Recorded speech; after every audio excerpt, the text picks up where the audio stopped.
Traffic Authority how-to video. I'm going to show you how you set up your system, and it's very simple to do. In your dashboard area, and we've clicked on the number 6 from the drop-down menu that was on the right-hand side. In your dashboard area, you come to System Setup. As with every part of this admin area, you've got videos which explain exactly what you need to do.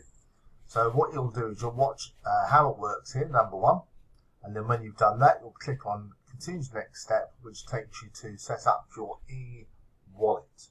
When you setting up your eWallet is very simple because it's a must do as well, because what you need to do, you need to have that running.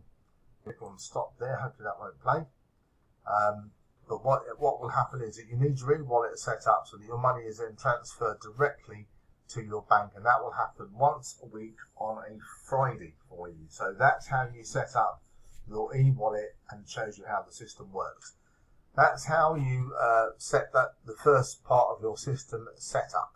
So what we'll do now in the next video is we'll show you how the business plan works. Don't forget to like the video, don't forget to hit the bell button, and feel free to leave a comment if you want to below. Thanks for watching.